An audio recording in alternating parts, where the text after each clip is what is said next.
Hi, I'm Smokey Sumac.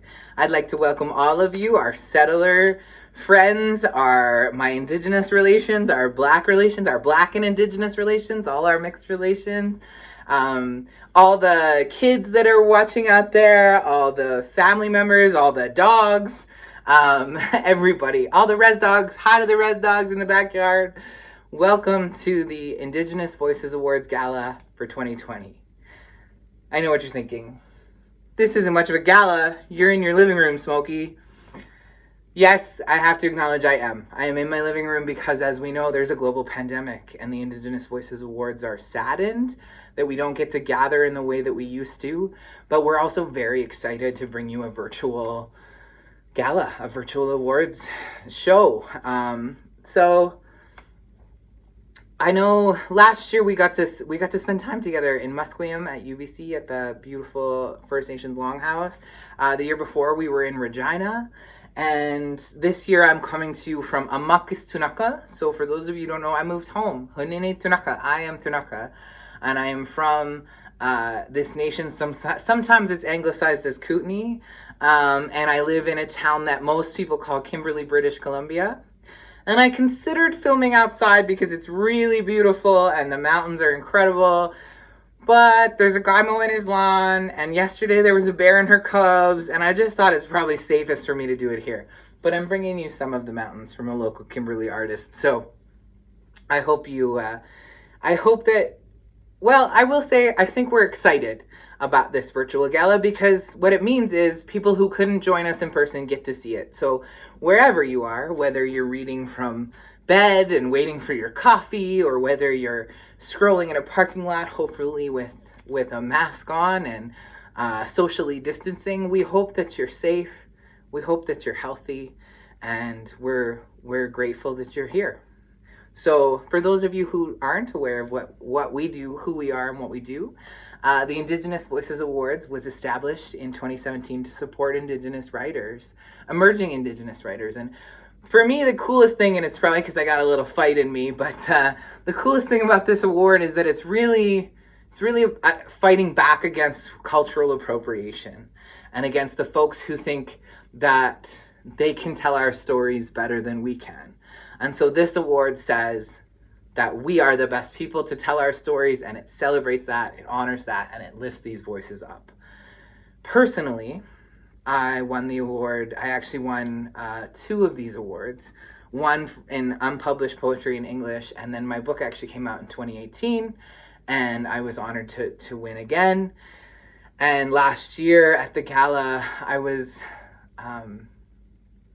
I'm going to get emotional here. I was I'm a poet and I can't find words to explain to you what it meant to have Indigenous literary auntie Jeanette Armstrong read one of my poems as she invited me to read on stage. And I think with that, I want to honor all of the voices that came before us. I would give you a list of those literary aunties and uncles, but there are so many that I will not be able to remember them all. And then I'll feel guilty, and then I'll have them calling, and so I'm not going to try. I will say that I think these awards, they connect us to a tradition of thousands of years of storytelling, of 50 years of published work, and they connect us to those aunties and many of them who have passed on, those uncles, those elders, those grandparents, those family members of our Indigenous literary community. All of them, our Two-Spirit people, our siblings, our cousins in this community.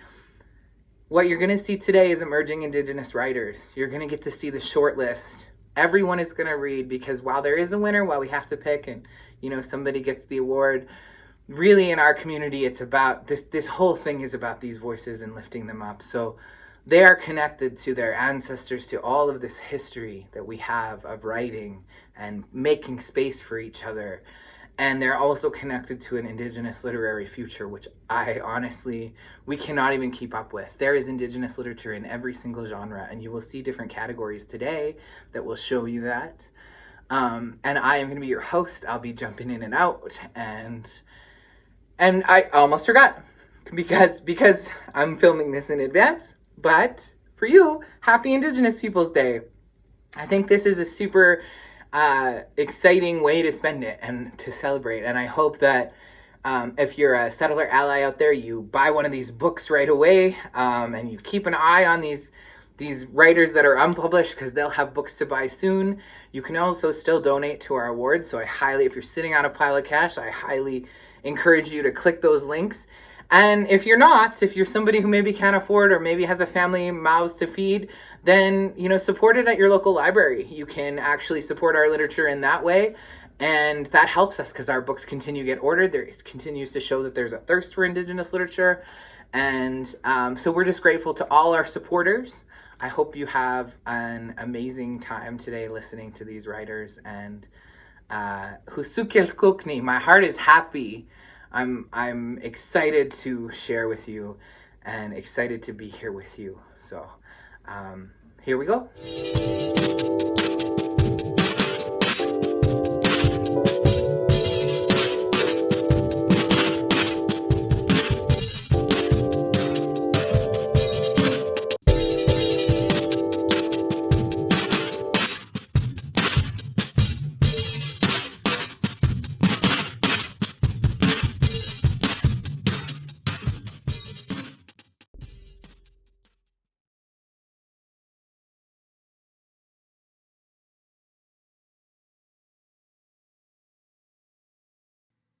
My Sioux is born of the Deneza tribe. She is blessed with the skin color of the deep soil of Mother Earth and hair black like raven's wings. She has never failed to mirror my potential back to me when I was unable to see it. My Sioux's praying hands, weathered, wrinkled, and cracked, speak of hardships held and burdens carried. These arthritic, aged hands move purposely and are capable of swift but gentle gestures. With the same beautiful brown fingers that count rosary beads, she has cradled my face and raised my eyes to meet hers. In that gaze lives the warmth of 1,000 home fires, acceptance that I could not give myself, and the strength of a love to which I have blinded myself.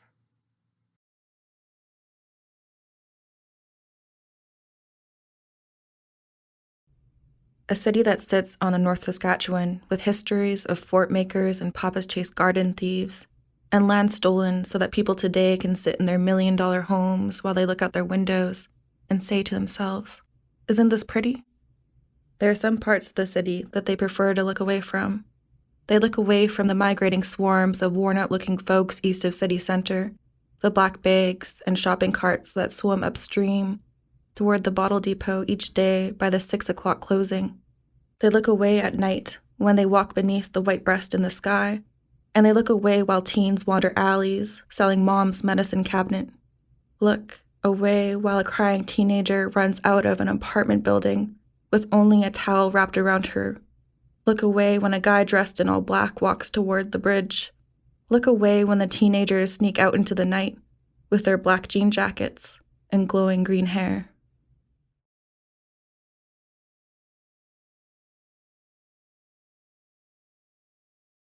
"57 Years of Love." On October 14, 2015, I graduated from York University.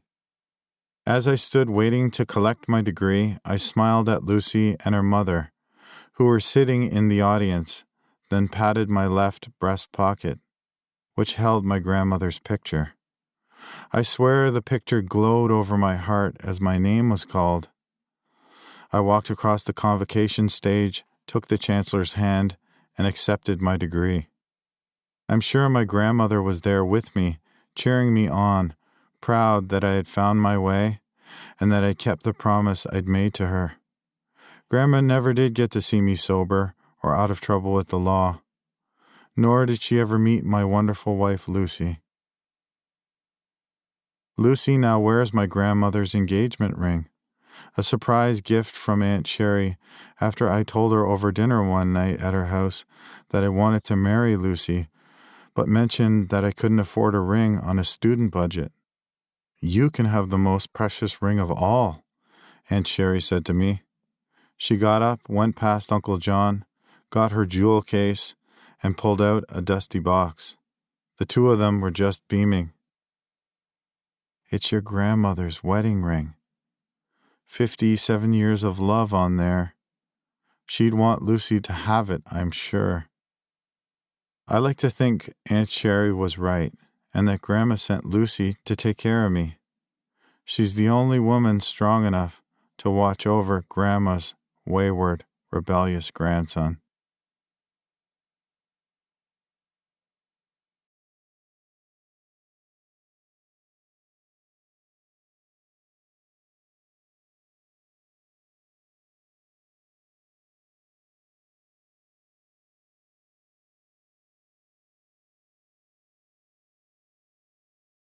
Hello, everyone. I'm so honored to be here and to have been nominated for the Indigenous Voices Award. I'm in such good company. I really can't believe I'm in this company. So I'm very excited. And I'm going to read one poem from my chapbook, I'm Still Too Much, published by Rahil's Ghost Press in spring 2019.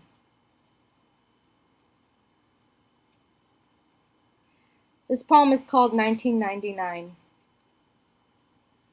Recollect the glacial lake in the eye of my mother, standing in the fan of Lake Agassiz, her wide hands on my back against the wind of a leveled plain, a canticle. This fertile valley, synchrony of silt and water split into three by rivers and me, cold ply of fingers on my sister against a wall of neon VLT. This gamble of glacial water, prairie noise, the nickel-plated satisfaction of waiting for the rise of ice on the riverbank, and my mother's seasons measured by quarters running low.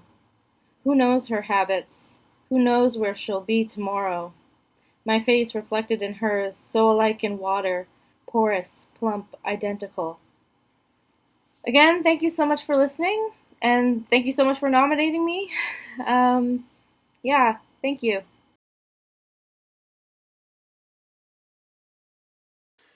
Hi, my name is Francine Cunningham, and I have been shortlisted for the Indigenous Voices Award in the Published Poetry English category for my book, On Me, that was published with Caitlin Press in October 2019. So I'm very excited to be able to share with you a poem from this book. The poem that I'm going to share with you is called On Family, Grandmother. All right.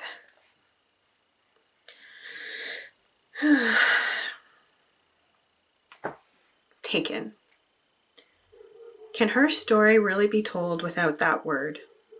Taken off reserve, away from her family, away from her land, away from her language, away from everything she knew.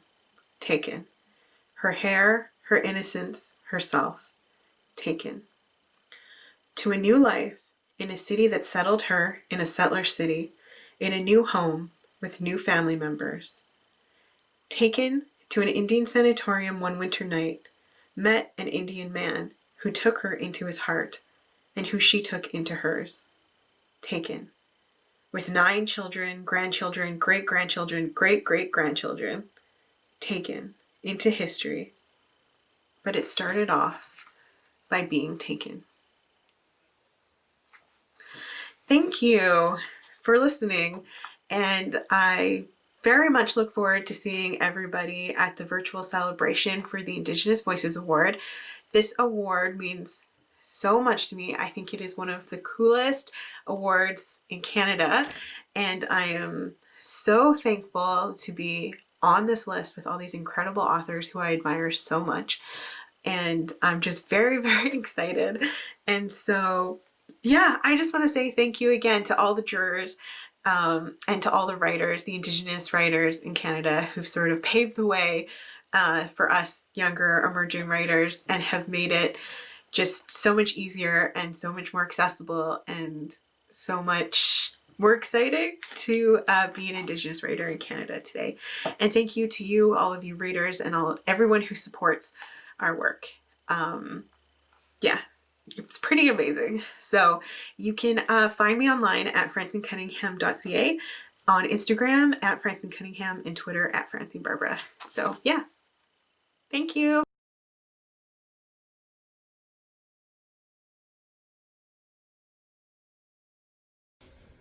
I adore the mundane. especially when my mind needs peace. At times, it feels like craziness exists just to mystify my double-winded insides apart. Confused by this move to my homeland, the many obstacles that inadvertently invaded my path of contented, passionate pursuits. My strength lies with gentle reminders from family that I have historical roots, pride and joy of my bloodline. Ancestors who laid the foundation as guardian angels by my side. With that in mind, I say this prayer to the full moon tonight. May the Creator sprinkle strength, wisdom, and guidance. May I humbly walk as a grateful student on Mother Earth today. May I have an open heart of forgiveness and lightness with every step I take. May the lessons be swift and compassion be my gift. May the joys of living govern my talents so that sharing is my tool. May the foundation I lay be the cornerstone of peace and happiness. Wala liniskam, dandeligunudum wisko. Akira wala lio. Thank you.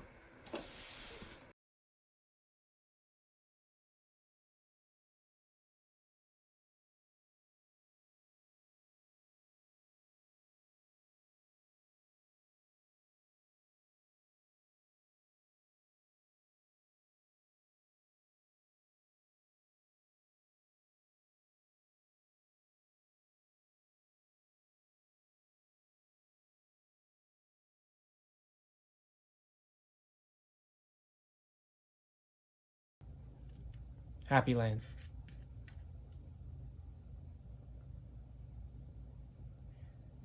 Nobody called it Happy Land back then.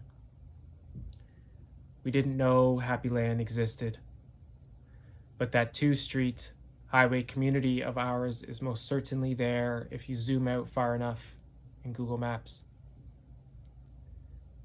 People just called it the house, or East Side, or 2073, or Wishago, which swallows every highway community within a few kilometers or so. Sometimes I called it Wasaga Beach when I was too little to tell the two apart. But the internet tells me we lived on the east side of Happy Land, just across the freeway. And there must be something there if the internet tells you there is. Obrigado, miigwech, thanks. Take care.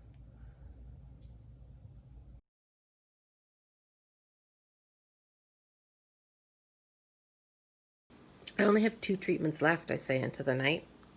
Wow, what happens after that, Teresa asks. I guess I'm cured, I say, although no one's willing to use that word. I can't believe we're almost through this. I add, I'm sorry. Sometimes I think about how much of our lives have been centered around me for the past 2 years, and I feel guilty. I stole our parents from my sister and brother. Vacations and parties had to be scheduled around my chemo schedule. Every 28 days, I'd make my way to the hospital with one or both of our parents. Important birthday dinners, hockey or volleyball games, report cards, celebrations, recriminations were always second importance to how I was feeling. What the fuck are you sorry for? I laugh at Teresa's response. She's generous in a way she doesn't have to be. Are you excited about being done, she asks. I guess so. No one will say I'm cured, though. So how done can I be?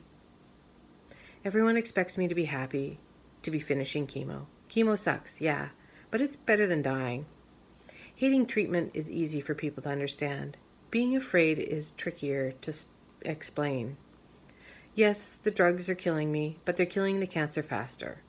I start putting words around an anxiety that has been with me for a while. This is going to sound messed up, I say, but as fucking hard as chemo is, at least I feel like I'm doing something, not just sitting around waiting for my body to betray me. A tear slips out of the corner of my eye. I want to wipe it away, but I also don't want to spill my beer. There's silence. Everyone else would have been filled with advice. You have to be strong, Trina. You have to believe, Trina. You have to want to live, Trina. Negative feelings bring negative results, Trina. Not Teresa. Fuck, I'm lucky to have her. Look, up there on the left, a satellite. Do you think Mom has them checking on us, she says? Nice redirection, I laugh. My hand moves to cover my beer bottle. You can never be too sure in this life. If anyone had the ability to guilt someone into redirecting a satellite to check on their kid, it would be my mom. I can see the Big Dipper, but I can never find the North Star, Teresa says. Me either. Dad would be disappointed in us. We sit in silence. Are you worried it'll come back, Teresa asks. Every fucking day, I answer, rubbing my thumb over the IV path that's burned into the back of my hand. Me too, Teresa says. This is why I love her. She asks questions no one else has the courage to ask and actually wants to hear my answers. My fucked up, complicated answers. Not the cherish every day as a gift, cherish every sunrise crap that other people are looking for. I lie back in the grass and I feel it poking through my shirt. It tickles the back of my legs, rubbing against my sunburn. I can smell the green. It smells like life. It's growth and change and rot. We watch the sky for falling stars, and I can hear her breathing. Tonight is a good night. For now, that's enough.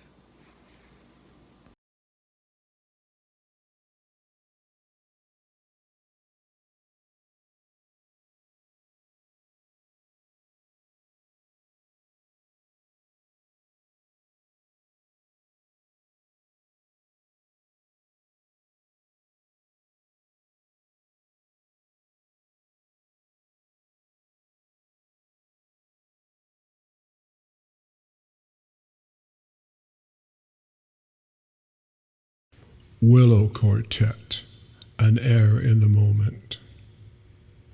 The cold gray rain says it all, like cathedral bells when the king is dead. Schrodinger's cat will be played by her sister, waiting for the phone call that will open the box. Did the radiation in this case cure her? Or will it be a long, quiet drive through the mountains to say goodbye? The phone rings. It's just a telemarketer. Try to relax. It gives us time to brace ourselves. Months of radiation will have taken its toll. Will we even recognize her? Emaciated, hair missing. The cold gray rain says it all. All the plans washed away. Stuck inside on a Saturday, waiting for the phone to ring.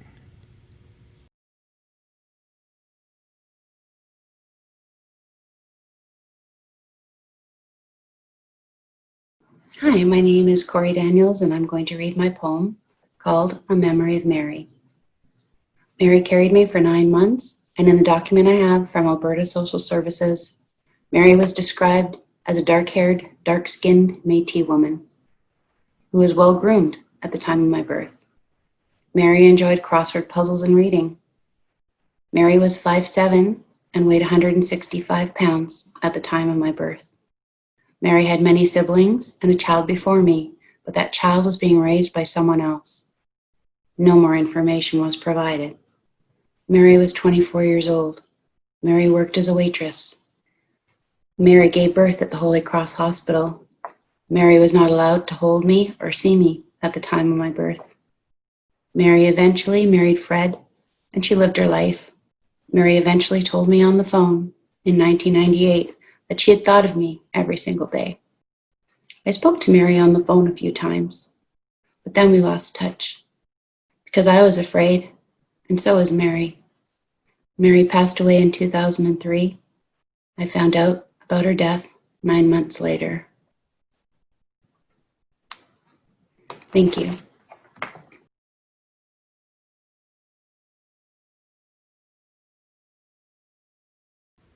Buttertown Beach, Notoe Oma for my father.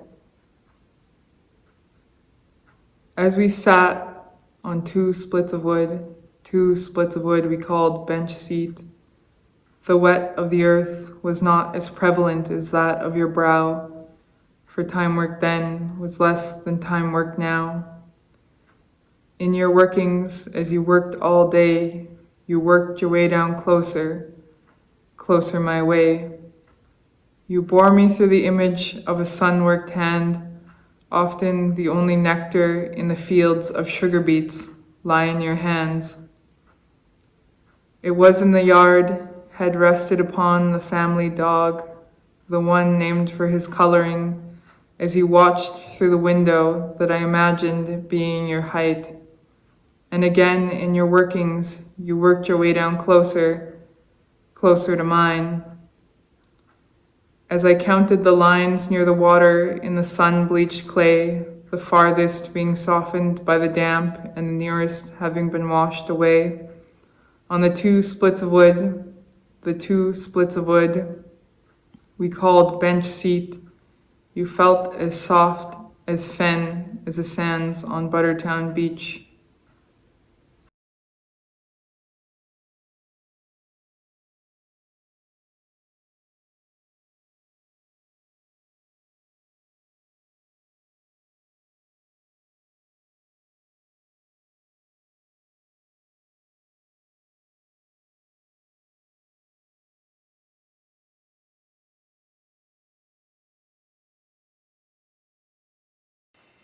We are still here. Indigenous. Dangerous. It's all right if we make arts and crafts. It's not all right if we partake. When zonggain tumawin staff's self-determination. The power of spirit, manado within, steep in the gift, too deep to keep in a reservation. Nijagas, dangerous, mother our blood and bone, gather to light the sober winged scone.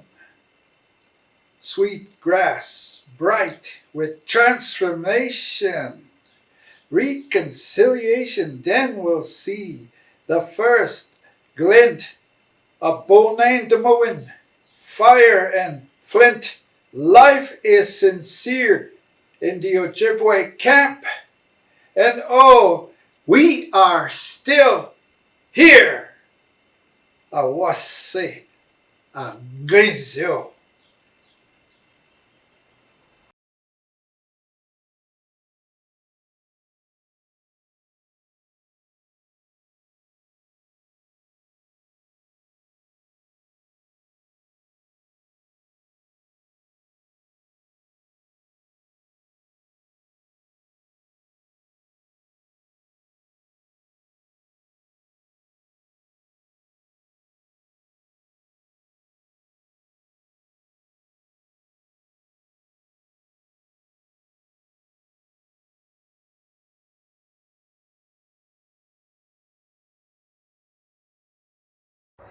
Wait, hello everyone. This is Phyllis Webster. I'm from the Strachan First Nation, Kenna Creek Dog Creek, outside of Williams Lake, BC. We are part of the Secwepemc Nation. My book is called Phyllis's Orange Shirt, and I'll read a bit for you out of the book. Little Phyllis lived with her granny on the Dog Creek Reserve. They would pick berries, garden, and catch fish to preserve. There were not many kids with whom Phyllis could play because they went to residential school far, far away. One day, Granny took Phyllis to town. It was exciting to see so many people around. Granny took Phyllis to a shop full of clothes with hats for your head and socks for your toes. Phyllis picked out a shirt that was so orange, shiny, and bright, and Granny bought it for her to wear with delight.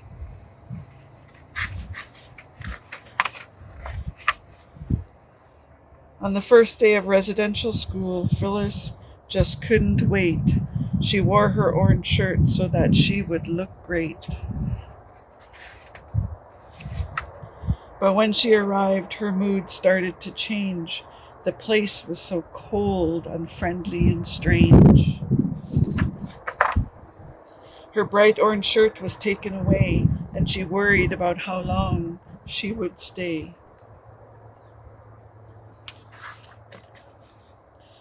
At public school, she was taught how to read and write neatly by her teacher who treated her so very sweetly. Phyllis liked her teacher but missed her granny so bad, along with the garden and home that she had. And then when summer finally arrived, Phyllis returned to the home where she thrived. We wear our orange shirts to remember that every child matters and not just in September. We honor First Nations people and reflect on how every child is special and deserves our respect. And that is my orange shirt. Phyllis's orange shirt. Gukshjam, thank you.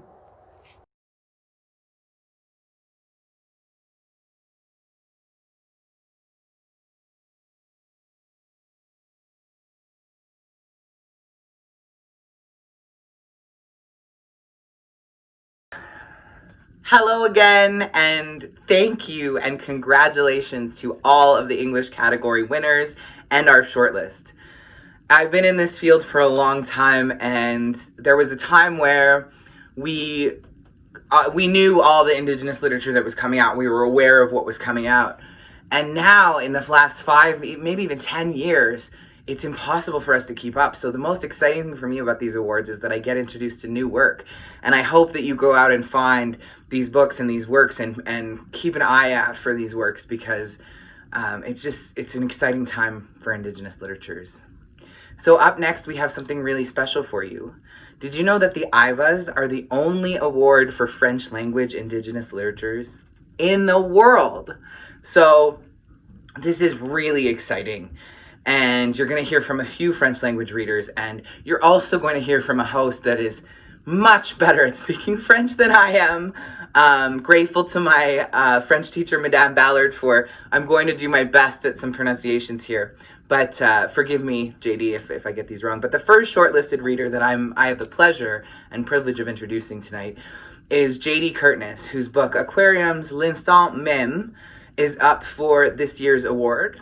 But JD is also a familiar face to the IVAs because she won in 2018 for her book Des Vengeances, which has been translated to English as Vengeance, I believe. So the exciting thing about this work, and the exciting thing for me personally, who is not fluent in French, and who, I only have a bit of time for language learning and trying to stick to Tunuka language learning, but that said, these books are doing really well in French, and then they get translated into English. And I think of one of our Indigenous literature uncles, sort of Thompson Highway, who I think his work has been translated into 40 or 50 languages. So that's the kind of thing I want to see. I want to see our literatures spread all over the world and shared all over the world, because our work matters and is exciting, and you're going to see that up next. So without further ado, I hope you enjoy the rest of the French language categories.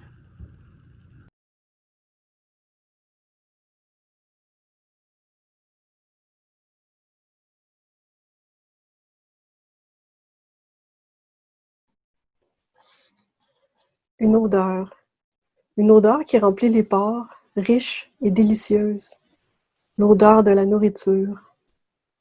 La sensation le percute au milieu du néant. Elle modifie son état de veille. Son pouls s'accélère. De grands battements de queue le font avancer, lentement. Le requin nage 3 heures. Les craquements sourds de la surface se rapprochent. Leur vibration enveloppe son corps d'une caresse familière. Elle gagne en intensité à mesure que l'eau se fait moins dense. Ses muscles se contractent à peine. Sa masse sombre glisse vers le haut, quelques mètres par minute. Chaque élan lui coûte une énergie précieuse.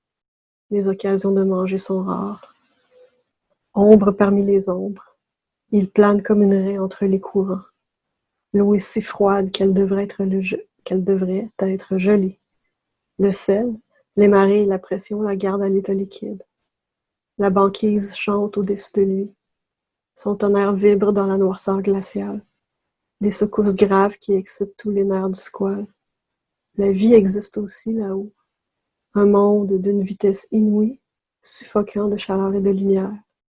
Jadis, il regardait l'épaisse couche de glace chatoyer, verte ou bleue dans la lumière vive, orange et rose au passage du soleil sur l'horizon.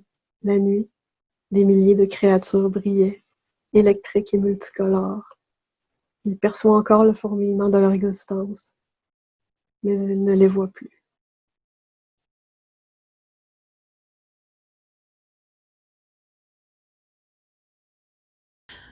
Maman? Oui? Les gens n'ont pas le droit d'être racistes, hein? En fait, oui, ils ont le droit. Les gens peuvent ne pas t'aimer, peu importe la raison. Ils peuvent te rejeter parce que tu es un garçon, parce que tu es un enfant, parce que tu es sensible, parce que tu n'aimes pas les sports, parce que tu as l'âme d'un artiste et aussi parce que tu es Innu. Et tu sais, mon cœur, ça va arriver. Parfois, les gens ne t'aimeront pas parce que tu es différent. Ils ne trouveront pas dans leur cœur assez d'espace pour ta différence.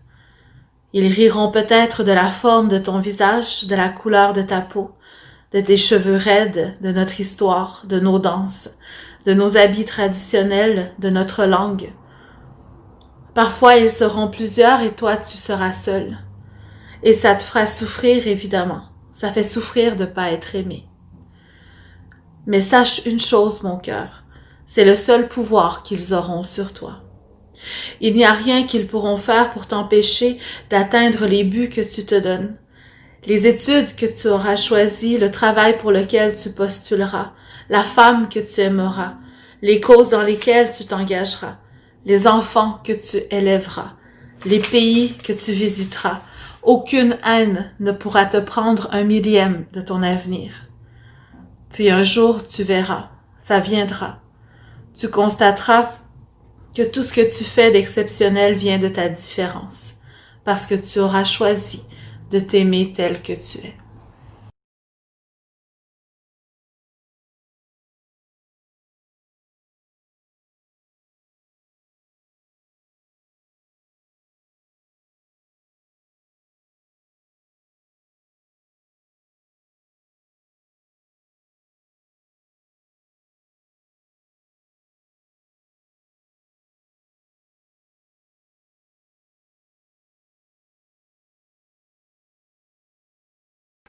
Oui, je m'appelle Maya Cousino-Mullen de la nation Innu. Ishkoteotapen. Le métro Asylum des corps errants, si lent, si silencieux. Tous nous sommes dans ce train mystère qui cache nos tourments, nos questions. Gardien des quêtes des nuits débridées, il ramène patiemment ses brebis erratiques.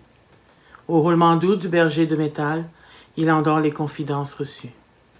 Les miennes partiront au matin du soleil blafard, souvenir de chuchotements d'euphorie. Je suis le mystère de ma solitude, je marche, aimé de mes fantômes. Taku Hupanu. Enfant du Nord furtif, énigmatique, silencieux, cultivant son mystère au souffle du Chiwetan, cherchant dans les volutes de sauge la rédemption libératrice. Marche comme tu caresses le territoire, habité du respect des rites anciens, avec le don de sculpter le vide de l'espace pour ces peuples oubliés du temps. Est-ce une vie ancienne qui te hante dans ta quête de beauté frissonnante? Continue sur le sentier des secrets territoriaux, mu par le sentiment d'urgence, tel le saumon bercé par l'appel des origines, appelé par l'instinct des finalités. Par-delà le temps et les frontières immatérielles, reviens à la rivière du cercle de tes ancêtres. Numushum t'attend, afin d'accueillir tes récits. Nukum t'espère, toi son fils rebelle. Merci, Tineshko maintenant.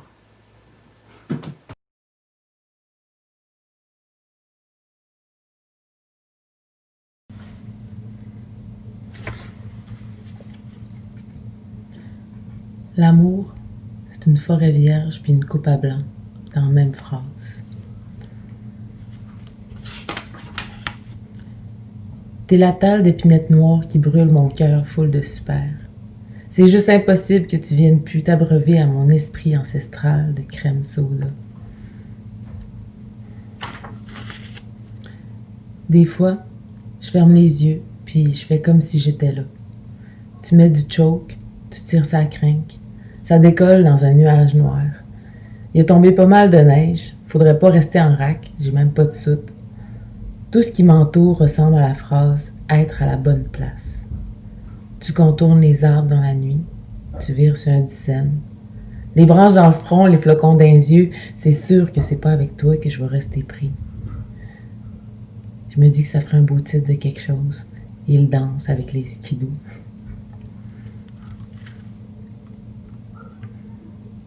J'espère qu'il y aura tout le temps une craque dans la porte, un petit jour entre les lignes de notre histoire. Mais là, j'avoue, j'aimerais troquer mon cœur pour la simplicité d'un bon bol de macaroni aux saucisses.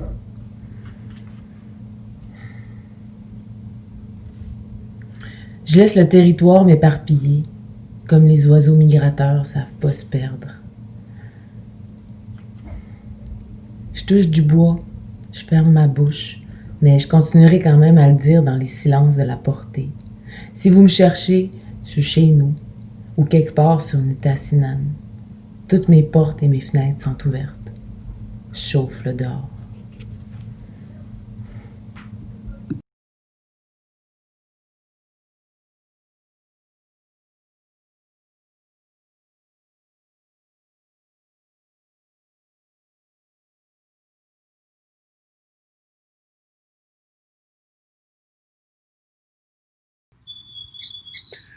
Coué, je m'appelle Pierre-Horace Tremblay, ici Piunou, professeur à l'Institut de recherche et d'études autochtones de l'Université d'Ottawa et surtout membre du jury de Voix autochtones 2020. Alors, le prix Voix autochtone reconnaît chaque année nos artistes, nos écrivains de partout au pays, dans diverses catégories, dans nos langues ancestrales et aussi en français et en anglais. L'année dernière, j'ai eu l'immense privilège d'être nominé et invité avec plusieurs autres écrivains des Premiers Peuples, à la magnifique cérémonie de remise des prix à l'Université de Colombie-Britannique, UBC. La force, la vitalité, l'intelligence, la diversité profonde, l'incroyable créativité des gens présents m'a donné un espoir immense dans la génération montante, dans les nouvelles forces et la puissance de l'imaginaire de nos communautés. Je peux témoigner que ce prix-là est très important, apporte une visibilité exceptionnelle à nos œuvres, mais aussi nous permet de créer des liens entre nous et favorise le mentorat entre les écrivains, ce qui fait une grande différence pour ceux et celles qui le reçoivent, en particulier les écrivains émergents.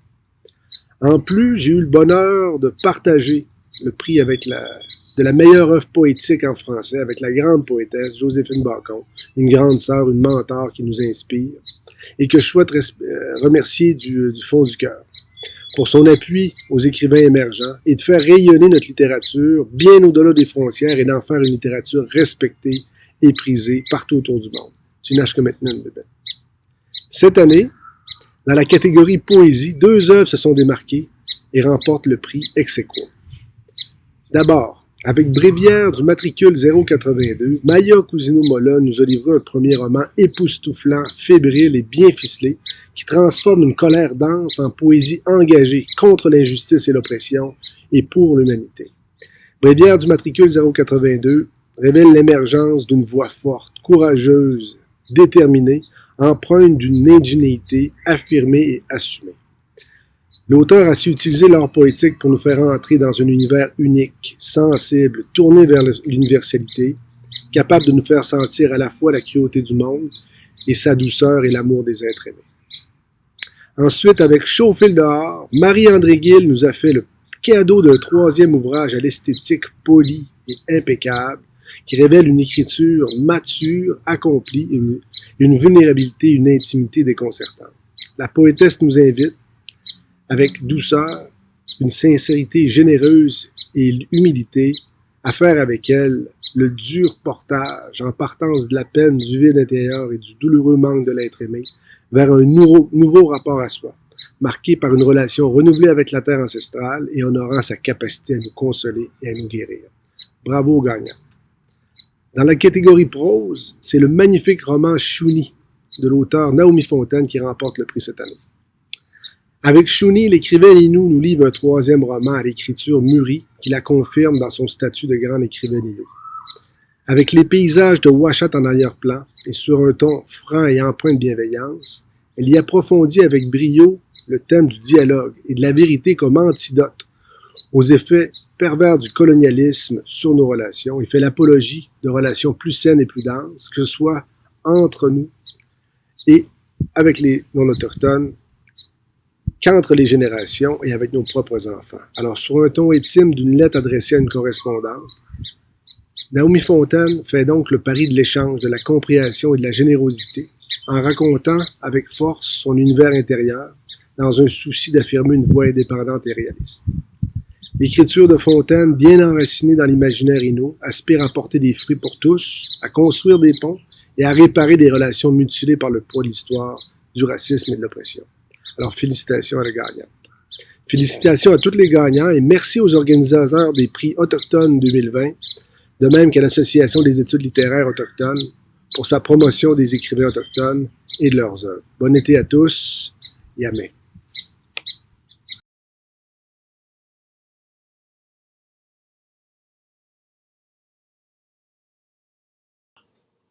Hi, I'm Ann Dorion. I'm a member of the Indigenous Editors Association, and we're looking for a few new recruits. We're a newly incorporated nonprofit that came out of the Indigenous Editors Circle, and we're looking for people. You don't have to be an editor. We're looking for people who work in publishing, who work with stories, language experts, traditional knowledge keepers.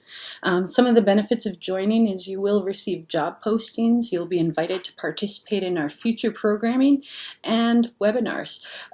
Most importantly, you'll have a chance to influence the direction of the Indigenous Editors Association and our future plans. Membership is set at $10, but if cost is a barrier, please contact us and we can help. For more information on the Indigenous Editors Association, please go to our website at www.indigenouseditorsAssociation.ca. Hello again, it's Smokey. Wow, what an incredible mix of work. We are so lucky. We are so excited to celebrate these emerging Indigenous writers. I hope you enjoyed their readings. I know I did. I know they lift me up. Our work helps us survive.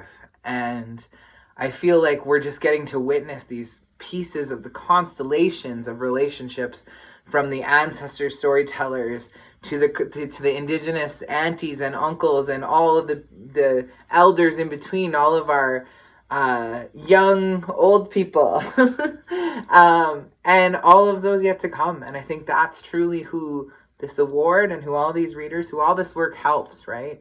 Is to tell our stories and to continue our knowledges into the future. So thank you to our readers. Thank you to our Indigenous Voices Awards shortlist. And as you may have noticed, we didn't give them a lot of time, unfortunately, to talk to. So they were just reading because I think their work needs to stand and you need to witness that. But on behalf of all of the writers and authors shortlisted for the Indigenous Voices Award, we would like to thank you. And I'd like to acknowledge that as a writer myself and on behalf of all of these writers, that we don't do this alone. As I said, we're lifted up and all of those people stand behind us, all of those people that paved the way. I think of a story that a Haudenosaunee student actually taught me. His name was Bobby, and he taught me that he taught me about walking through the forest, right? And so if you're the first one, and I think this works in the bush here too, if you're the first one, it's really hard. If there's stuff scratching you, you have to slash through that bush. And if you're falling behind, you maybe get hit in the face with branches. It's hard to be even that second one falling behind. It's hard to be that third one falling behind. But eventually, as enough people walk that road, it becomes easier and easier. And so I would like to thank all the people that cut that path through for us. And I would like to thank all of the family and friends and relations that have supported us. It takes a lot of support to live with writers. That's why I live alone. No, I'm just kidding. But I on a serious note, that thank you. I know that they want to thank their friends and family. I know that they want to thank their presses, for those that are published, for all of the presses, especially Indigenous presses, and all of the presses out there that are supporting Indigenous writers. This is a moment in time where we're excited. This work is coming forward. It's really constellations of care. Thank you to all the teachers of Indigenous literature, all the professors, the Indigenous Voices Awards, the judges, and everyone who's involved in these awards, and everyone who is lifting up our voices, and all of the readers, all of you out there. That's what makes this work possible. So thank you. And we would also, of course, like to thank our funders, Penguin Random House Canada, the Centre for Equitable Library Access, Scholastic Canada, the Ontario Arts Foundation, as well as the hundreds of grassroots donors who make these awards possible, to make the Indigenous Voices Awards possible. So a special note to writer and poet Pamela Dillon. Thank you for all that you've done for us. And I would just